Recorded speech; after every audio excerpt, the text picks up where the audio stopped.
कामयाबी हासिल करने के लिए हमें किसी की नकल की ज़रूरत नहीं है। पहले तो हमें अपने दिल और दिमाग से संचित कर लेना चाहिए कि हमें किस चीज़ में इंटरेस्ट है। हमें उसी मार्ग पर चलना चाहिए जिसमें हमारी दिल और दिमाग की चाहत है। इसलिए हम कहते हैं कि मन के जो भाता है उस कार्य में अगर कदम आगे बढ़ाते हैं उसमें ही हमें ज़्यादा खुशी मिलती है। एक समय एक डॉक्टर साहब अपने परिवार वालों की मर्जी से पढ़े लिखे और बहुत बड़े डॉक्टर बने।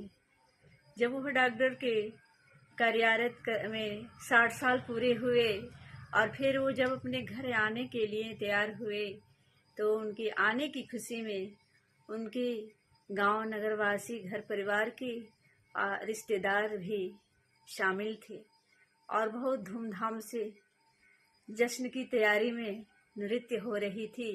और डॉक्टर साहब उसी समय जब अपने घर परिवार में दाखिला हुए तो उनके आंसू की ठिकाना न रहा। यह सारे उनके एक मित्र देख रहा था और वो खुद को रोक ना पाया और दौड़े दौड़े डॉक्टर साहब के पास गए।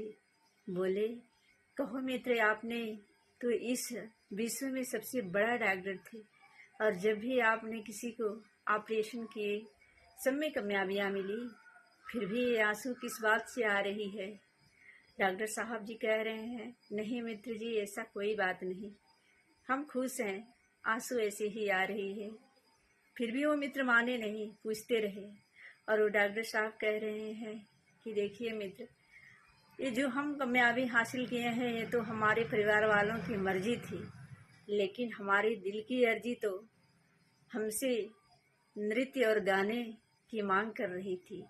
और जब भी हम किसी के नृत्य करते हुए देखते हैं तो हमारे वही शौक़ लगते हैं कि हम भी नृत्य करें। और मित्र, इसीलिए हमारे आँखों से आंसू आ रहा है कि हमने 60 साल में ये कार्य नहीं कर पाए जिसमें हमें तन और मन को खुशी दे रहा था। प्यार से बोलिए जी, धन निरंकार जी।